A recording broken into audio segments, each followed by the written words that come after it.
To support the Adulting with ADHD podcast and to access its earlier episodes, be sure to visit patreon.com/adulting with ADHD.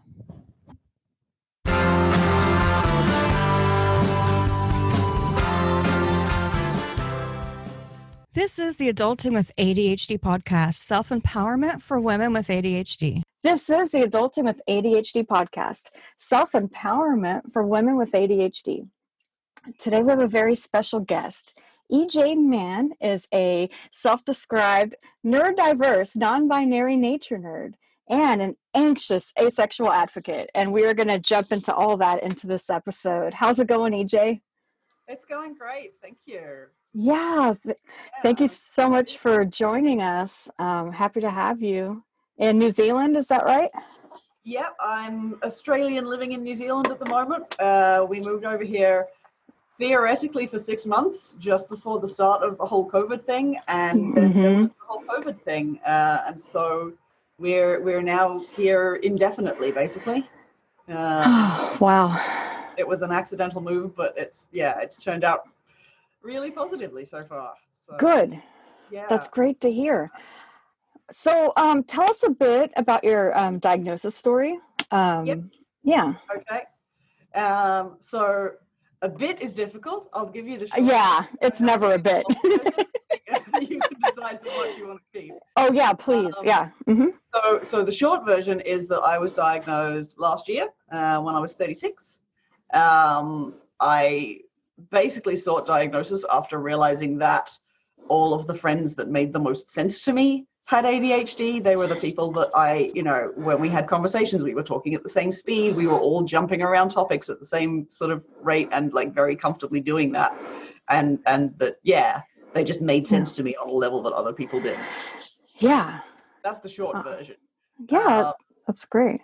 Yeah, I guess the long version is like, I made it to 36 without seeking a diagnosis because I was definitely I don't know about a high performer, but I certainly did well in high school and at university, essentially by focusing on the subject that I had figured out how to do well at, and dropping all the ones that I hadn't. Anything science-based, anything fact and figure-based, I was just like, nope, that's too much to remember. Anything that was like, read these 3 books and draw all the themes between them, I was like, yeah, great. So like English, literature, all of that. I majored in English at university, got great marks all the way through, had no idea how to turn any of that into any kind of like job skills. Yes. After a period of kind of flailing around with different attempts at a career, I basically fell into a traineeship as a park ranger, conservationist.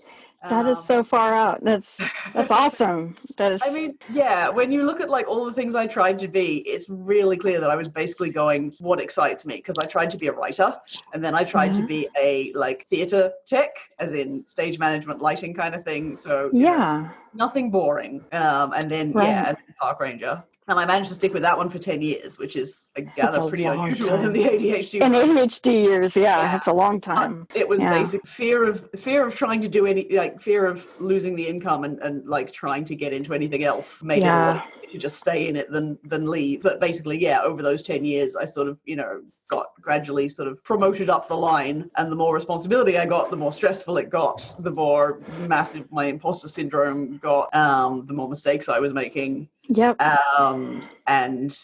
Basically the more stress I was under, until the point where I basically, after a conversation with my counselor where she was sort of like, well, let's look at some other jobs you could do if you want to leave this one, very helpfully in her mind, like was going through all kinds of other ways that I could branch out from my current interests. And I was just listening to all of this going, I can't picture myself doing any of those things, considering me at all competent to do any of those things, and kind of had a massive depression out of that. Yes. That's frightening. And that was where it finally started to fall apart, basically. So I had a lot of leave at work because 10 years I'd come up to in Australia at 10 years you get annual leave, which is, I gather the leave situation is very different over there, but several months of leave. Nice. So I took that. That's great. That is so good. Yeah. I mean, we're very lucky over here. But I took that, and then like at the point where I had to go back, I just couldn't. I was just like, I can't deal with this. So I kind of got a call center job and just didn't go back, and started really finally trying to figure out what the hell was going on. And meanwhile, I had a lot of friends. I mean, I have a lot of friends who have depression, anxiety, ADHD, various things going on, and who are often quite open talking about it online, which is lovely. Yes. And I'd spent years kind of listening to them and sympathizing with them and, you know, trying to look after them when things were doing really badly, and simultaneously comparing myself to them and going, well, that seems really familiar and that seems really familiar. But clearly there's nothing wrong with me because I'm successful. I have a job. You know, clearly anything that feels bad to me is just me being a drama queen, and I need to get over myself. And like, I went through that for years. Like, even when I was dropped out of work and going, okay, you know, everything is terrible, I was just desperate to get diagnosed by someone else because I couldn't believe it until a professional told me. Same. First, yes, you have anxiety, and then yes, you have ADHD. So with anxiety and ADHD, there seems like such an overlap that it seems like it would be hard to navigate both of those. Do you want to speak a little bit about how you've been able to attack both fronts? How do you approach that? Absolutely. Yeah. I mean, you know, there is definitely a huge overlap. Like, a lot of ADHDers, it seems like, have either anxiety or depression or both as well.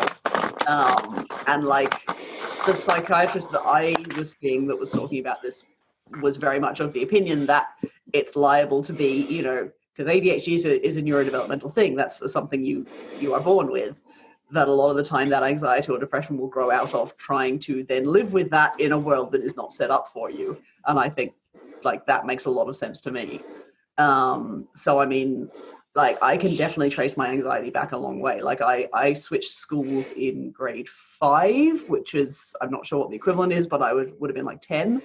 That's about the same, I think. Yeah. Okay. And like, that was when I got my first stress rash. Oh, I get those too. The hives. Oh. I mean, honestly, I don't remember that much about it, except that my parents had no idea what was going on, and I got to get a biopsy taken out of my leg, and eventually they were like, okay, it's stress rash. But like, so, you know, I have nice concrete evidence that I was a pretty high-strung kid from quite a long way back.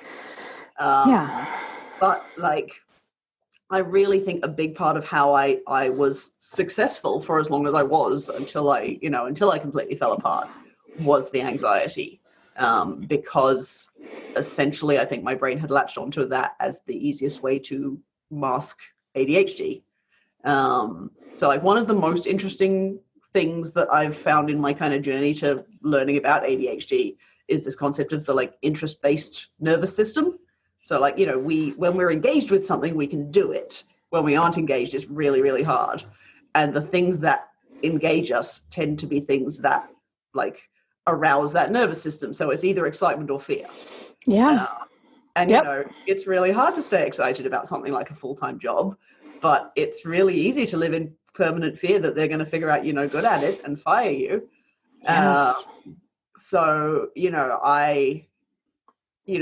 on a smaller level, things like, you know, one of the things my psychiatrist asked me was like, you know, do you lose things a lot? And the answer was no. I did. When I was like first out of home, I lost my keys all the time, my wallet, my notepad, all of that. And then I developed, you know, essentially OCD around them, where anywhere without checking my pockets. I knew exactly what thing had to be in what pocket. And I would check my pockets anytime I stood up from somewhere, you know, and that was how I stopped losing things. And basically I just had a whole bunch of these kind of basically be really stressed about something and therefore be okay at doing it, coping with, you know, like, you know, being late for anything was like, excuse me. I had massive catastrophic thinking about being late for anything. So you were always 5 minutes early then? At least. That's how I kept myself on time. No, really relating to all this right now. This all rings very true. I was able to keep my life very much under control by essentially holding the reins, you know, in white-knuckled fist. Like you were white-knuckling it, yes. By chance. Exactly. And, you know, and not even really being aware I was doing it. I remember, because I for the longest time, I've had back issues and neck issues and like headaches that would come on from neck tension. And I, have to regularly go and get someone to basically, pummel my muscles into submission. And I had one myotherapist who was like, wow, these are the, tightest muscles I've ever seen. And I literally remember like walking into work one day and kind of going, I wonder if I'm more stressed than most people. And like, that was the first time it had really occurred to me. I was like, I think maybe my just base stress level is higher than other people. Like, I wonder why that is. That's weird. And like, yeah, not having an answer for that and just kind of assuming that was also something I was stuck with.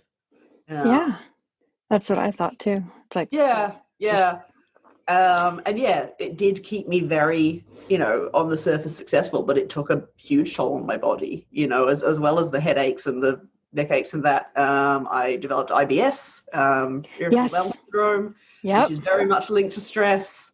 I have digestive issues to this day because of that. I developed, and I mean, I don't know that this is linked, but I've had various other sort of suppressed immune system conditions like urticaria, iritis.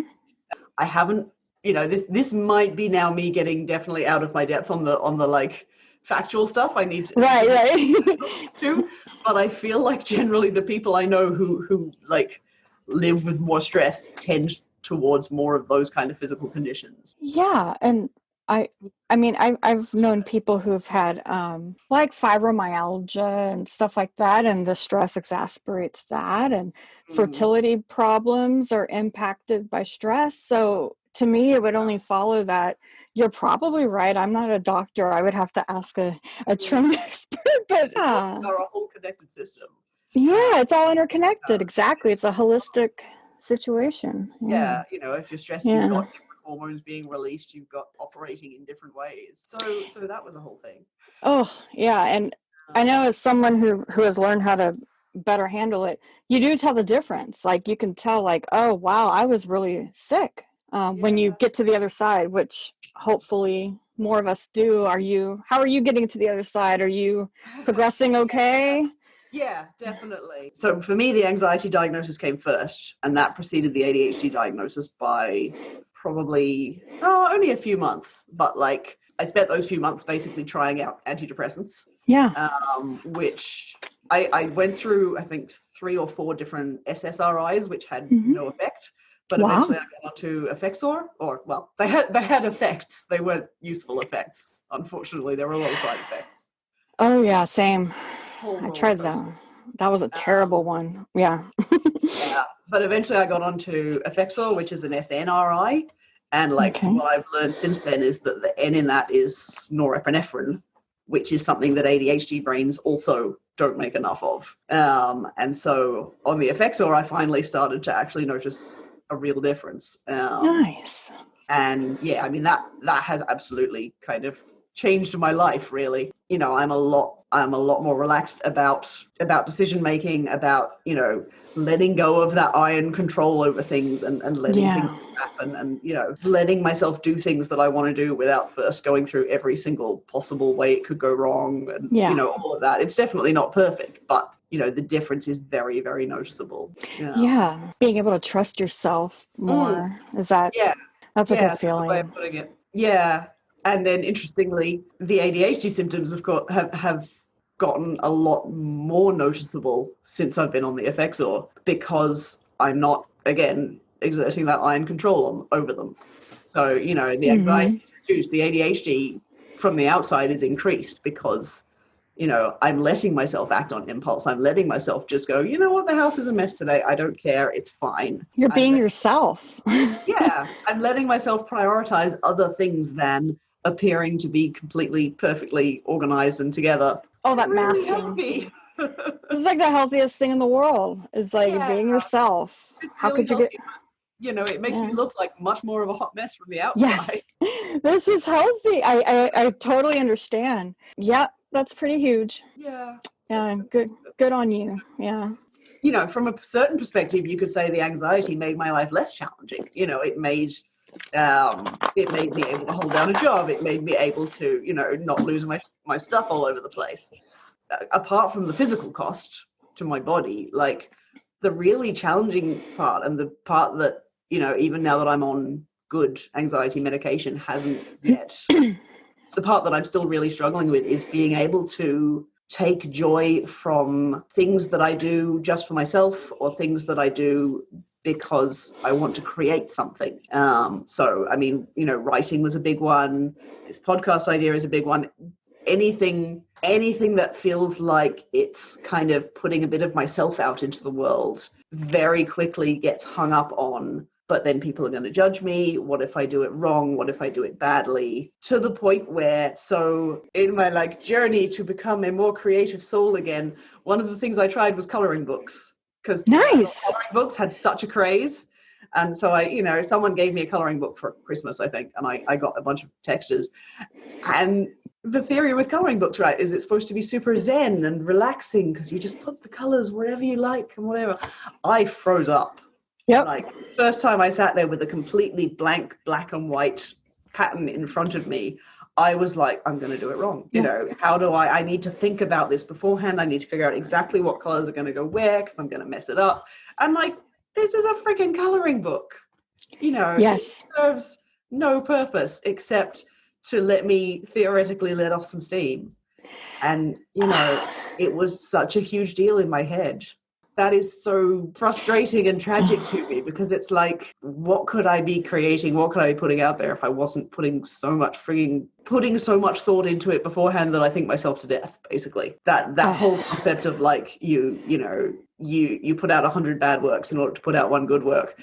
You know, to put out 100 works in the first place is a momentous, Yes, impossible effort for me, because every single one of my brain is doing this. You know, how do I make it perfect? How, you know, I don't know how to step back from it. And there are tricks that I've had to sort of learn and employ with things like writing, turning my text completely white. So I'm writing in white text on a white background. Ooh, because I as soon love as I that. see it, I can start judging it. Yes. Yeah, it's super useful, but like, I my love God, that. the fact that I still need to do that is so frustrating.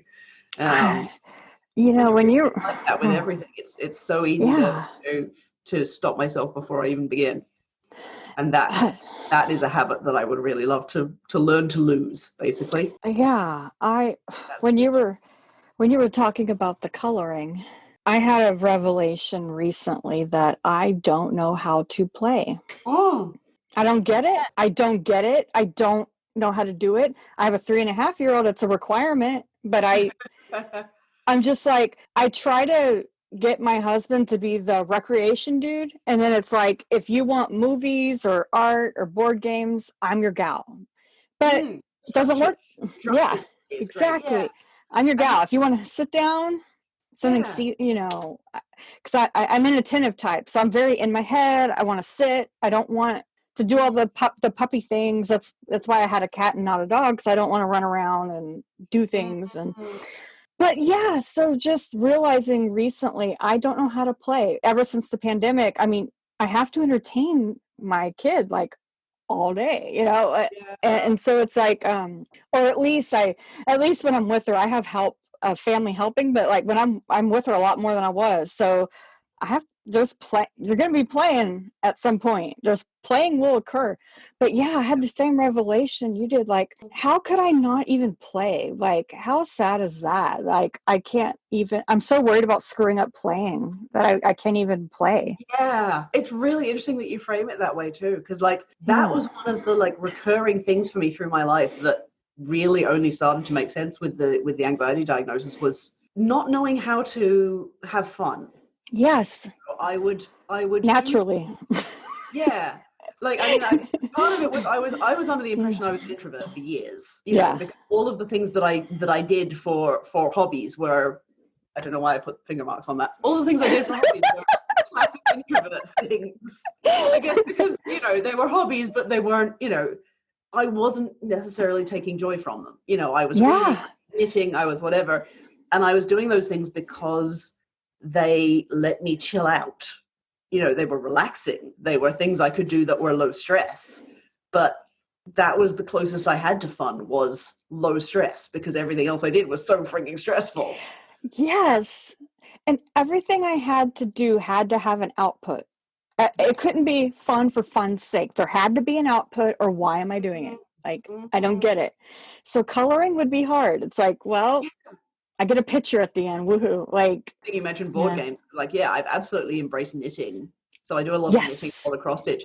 And that's great because it's creativity where someone else tells me exactly what to do.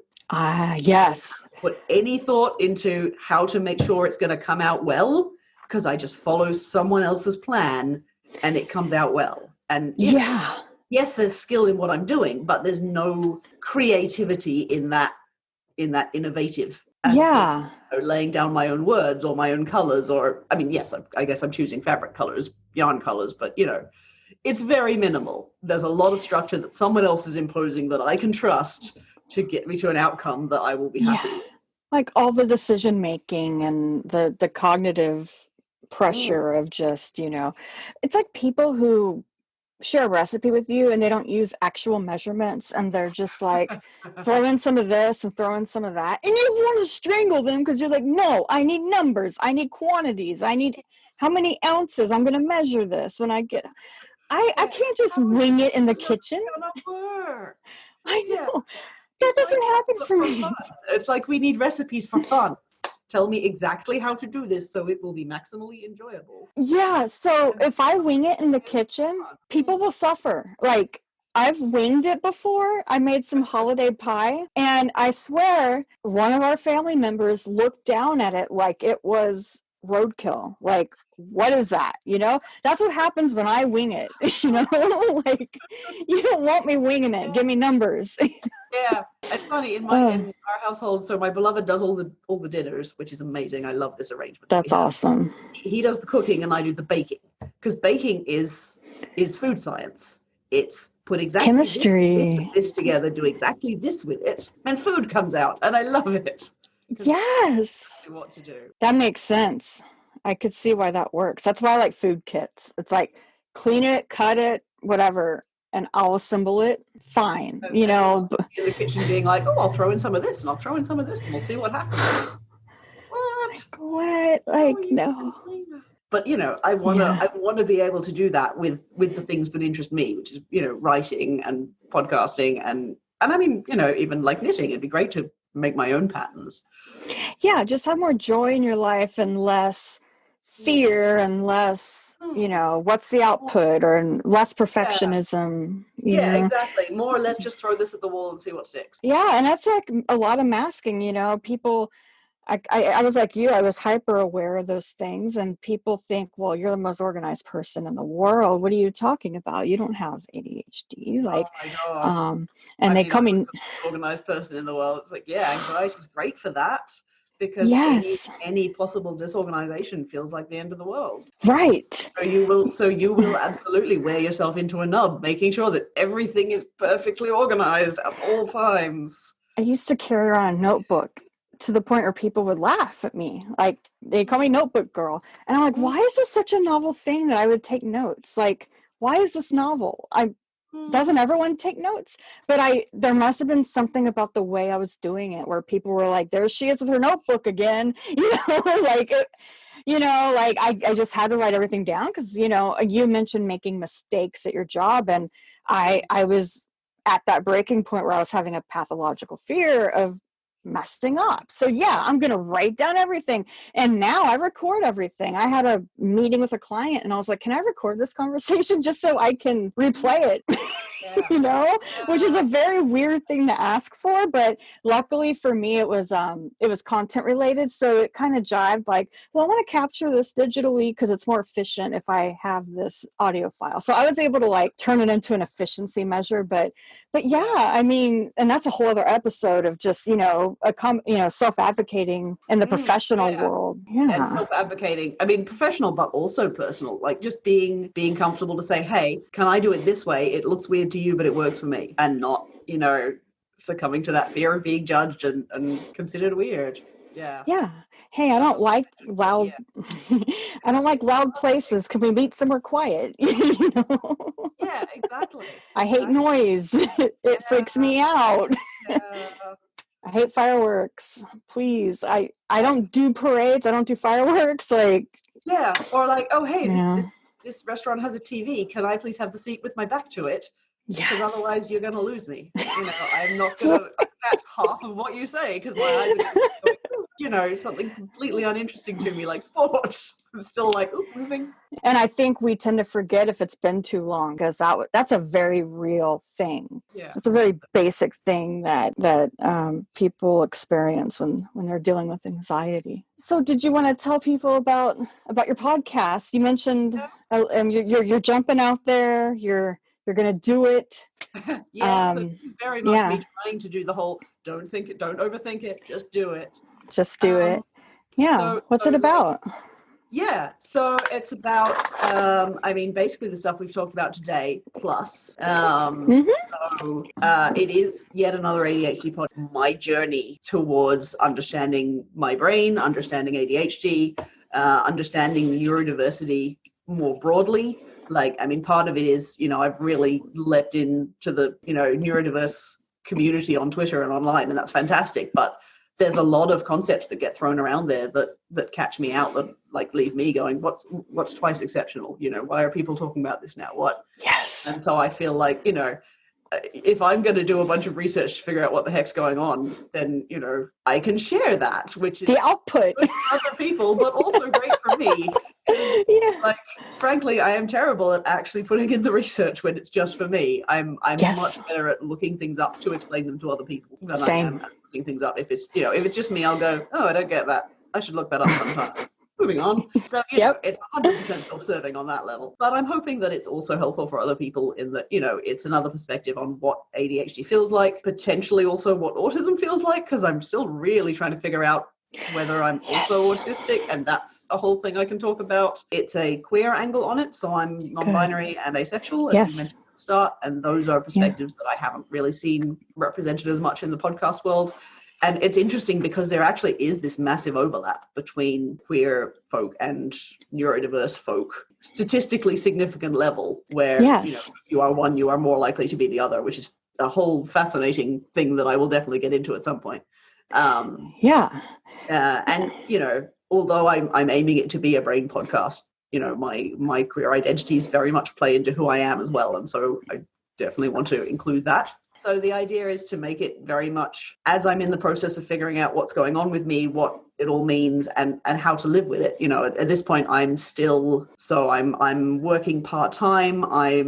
I've picked up some conservation work again, but I'm still very much feeling my way towards the question of like, what does my future look like now? You know, I've established that I can't go back to what I had. What am I going towards? And so, yeah, sharing that journey. And like, I feel like a lot of the ADHD podcasts that I listen to, which I love, come from very much feel like they come from a much more finished point of view, not in the sense of, you know, we're done learning, but from the sense of like, you know, here we are in our settled careers as ADHD coaches or whatever, talking about, you know, here's my success story. It's like, well, I don't have one of those yet. So yeah, some of the episodes may well be about just how terribly I'm doing right now. And like, I'm very much going for a warts and all kind of thing. Like, it's not going to be, it's not going to be, I'm only going to tell you about the things that are going well. It's going to be, you know, here's how I'm struggling and here's how I'm doing well. And here's some of the strategies that I'm using to do better. But also, you know, here are some of the ways it's not working for me. So I really want it to be something that,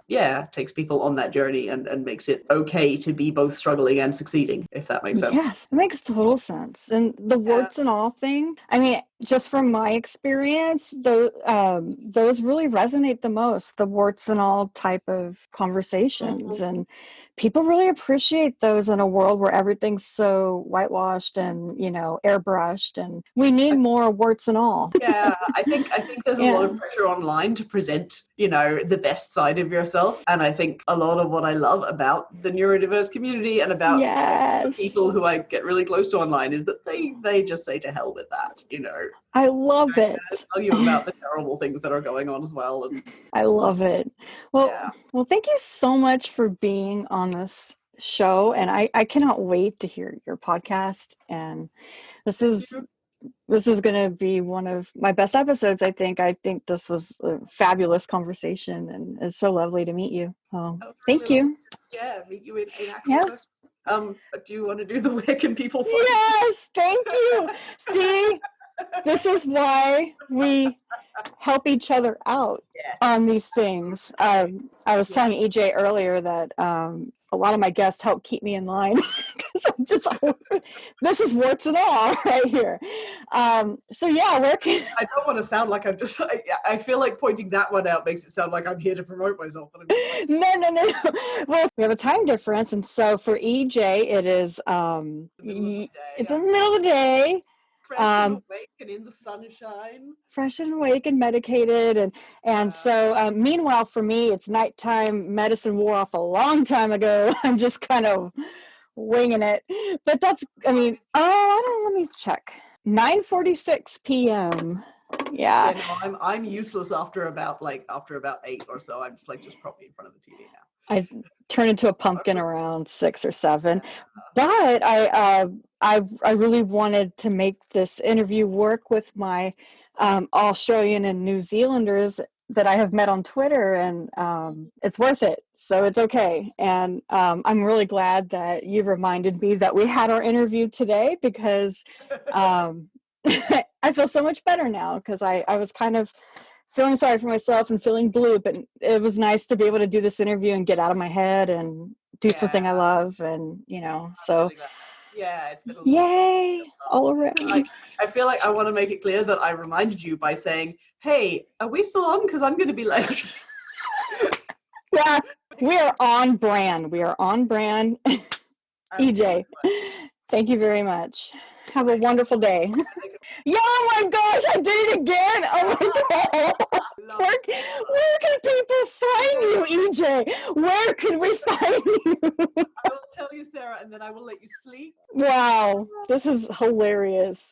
Warts and all. My podcast is Hummingbird Brain. At the moment, it is upcoming, but the plan is for release in October. So by the time this episode happens, it should exist. My website, which also is in the process of existing, but by the time this goes out, should exist. My website is hummingbirdbrain.me. That's hummingbirdbrain.me. And on Twitter, I am EJ Hummingbrain. Okay, EJ. Thank you very much. I'm going to go. This has been fabulous. Yeah, it's been so much fun. Have a good one. Okay. Okay. Bye. Times are hard, and these days I've found myself needing quicker access to therapy from the safety and comfort of my home. This is why I started using BetterHelp for my immediate therapy needs. They will assess your situation and match you up with a licensed professional therapist, one who you'll likely start communicating with in 24 hours or less. It's more affordable than traditional therapy, and financial aid is available. My favorite part is that you can do it through text or chat if you don't like phone calls or video appointments. To get started and to save 10%, go to BetterHelp, HELP.com/ADHD adulting.